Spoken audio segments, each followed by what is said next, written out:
Good morning. Good morning. It's coffee time with God. Amen. Okay. Okay, our gospel reflection for today.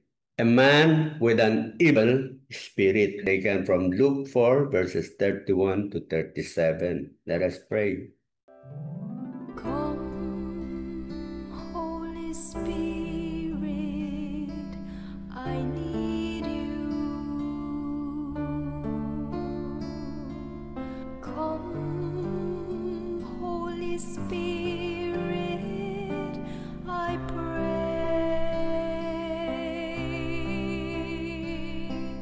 Come with your strength and your power. Come in your own special way. Come like a spring in the desert. Come to the weary of soul.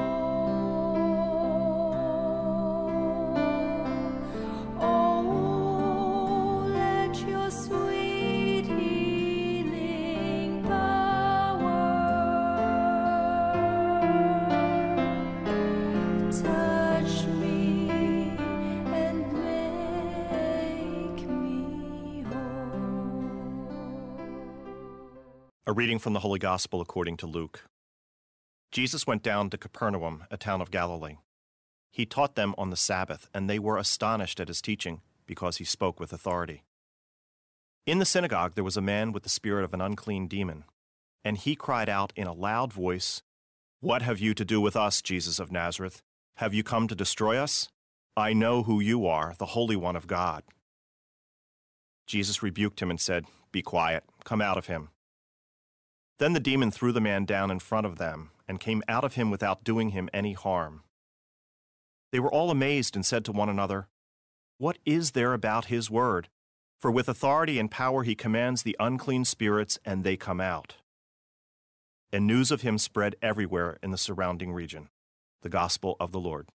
The Lord Jesus Christ. Sa akin yung news of Him spread everywhere. Kasi nakita dito no, kung gaano pinakita ni Jesus yung kanyang power, yung kapangyarihan niya na hindi pangkatao. No? Kasi gusto ipakita kasi He is the Son of God. God yon. Hindi son ng ordinary man. Kaya meron siyang kakaibang power. So pag naipakita niya dito, which He did, no, na imposible magawa ng tao, yun talaga mangyayari. Mag-spread talaga to sa lahat. Kumbaga Viral. magba-viral. Yan. So, yun po yung aking nakuha dito sa ano na to. Yeah. Parang ang sinasabi mo, hindi yan mapipigilan Mm-mm. yung tao na ikalat because of yung sobrang paniniwala niya sa ginagawa niya. Sobrang yung power niya talagang merong mangyayari. So yun yung parang message mo. Yung kanyang kapangyarihan is so powerful na hindi mo mapigilan na ikalat. Okay. Ako naman, kadugtong din nun. Kasi yun sabi rito, he spoke with authority.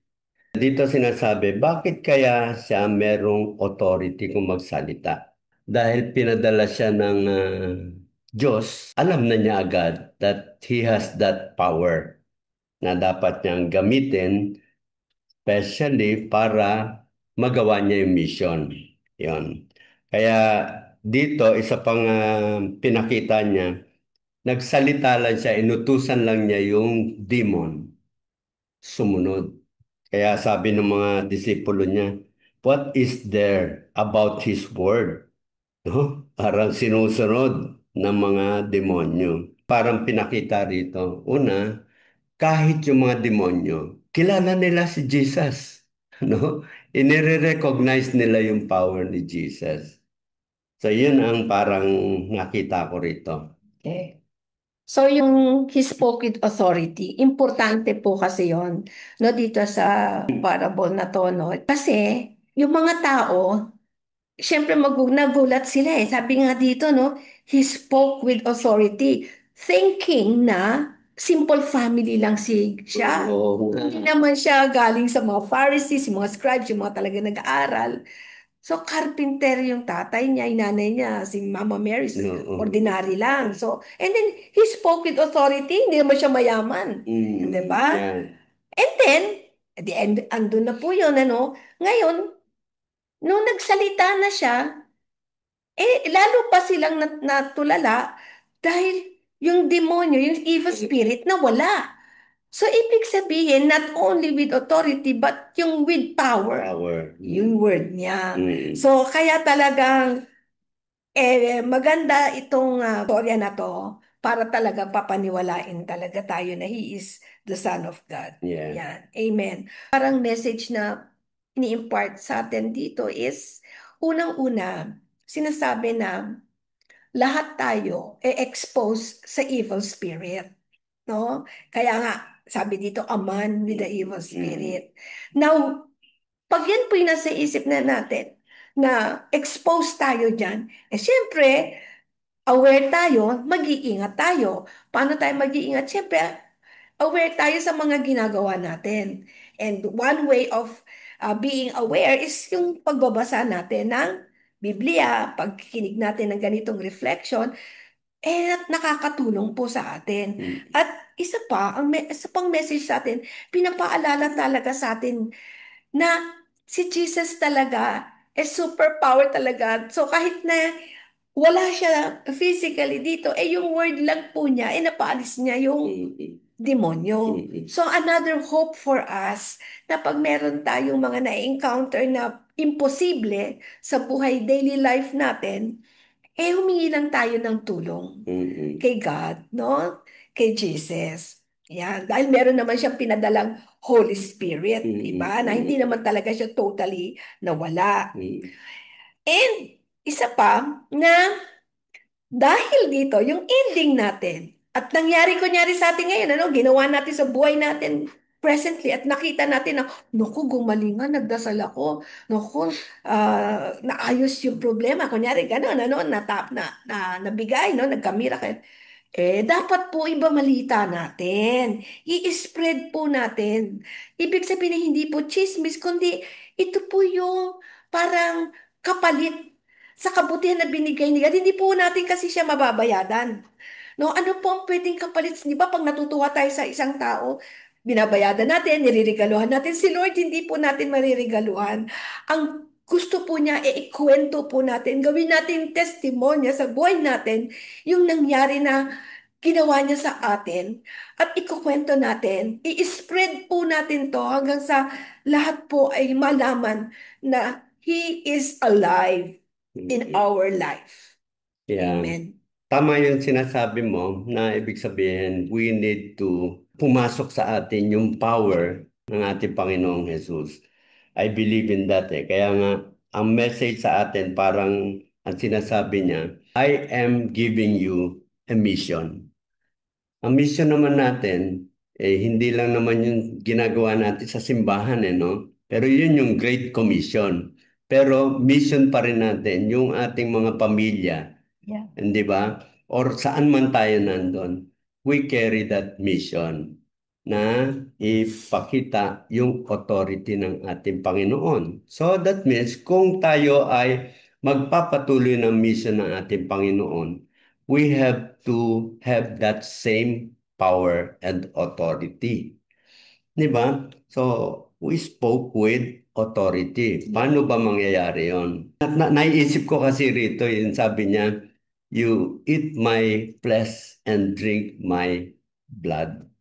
So, yun yung sacrament. No? Kasi ano yun parang binigay na niya yun Pagkatapos yung word, we speak His word every time we perform or do our mission. Merong authority yon. Nakikita ko, no, yung sacrament, lalo na yung sa misa, because it is where yun ang parang miracle na ginagawa sa atin na pagka kinain natin yun, yung host na yun, Jesus is being one with us. When we speak that word, para magkaroon ng authority yun, we have to be yung ating integrity. Yes. Hindi tayo parang meron duplicity.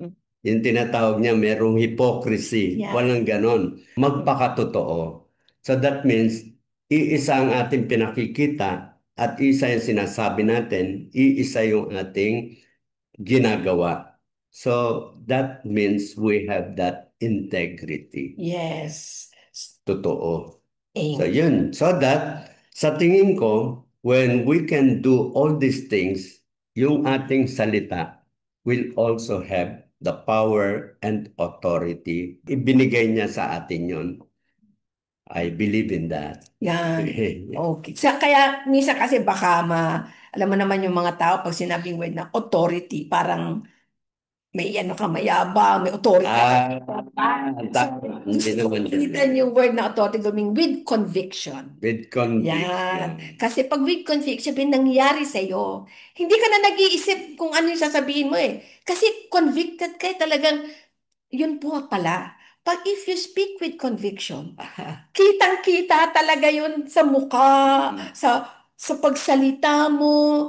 Kaya kahit si Jesus, anak siya ng karpintero, with conviction, no? It is your personality Yes. itself. Now, totoo ka. Yeah. Walang duplicity. Yes. Hindi nila man lang pagdududahan na meron niyang agenda o merong selfish interest yan. May dagdag ako, no? Kasi yung sabi mo nga na yung totoong-totoo, makikita po talaga yun sa tao. Pagka kunyari may nangyari, tapos magsasalita ka ng gano'n. Ewan ko kung magaling ka na artista, di ba? Pero pag magaling ka na artista, lalabas pa rin yung baho mo kahit anong gawin mo. Samantalang ito, talagang iba. Iba ang dating. At saka, ano sabi? Hindi lang yung pagsasalita, pati may nangyari di ba? Yung gumaling yung di ba? May nangyari. Kasi merong mga nag-aral pa nga sa public speaking. So, magaling talaga sila mag-deliver. What a difference. Hindi yun ang sinasabi ko. Yeah. It is not a skill, but Yes. it is your character Yes. that will make your word powerful and And then, with authority. ngayon, ay lumabas. No? Binigay ng Holy Spirit. Yun dahil sa nangyari sa iyo. It's not you, but the Holy Spirit. It is the grace that God has given you to have that kind of personality to say that. Ako nararamdaman ko, aral yan. Mukhang talagang pinag-aralan niya yung kwan. Ang ganda ng pagkakadeliver niya. Yung inaral lang at saka yung from experience na sinasabi niya.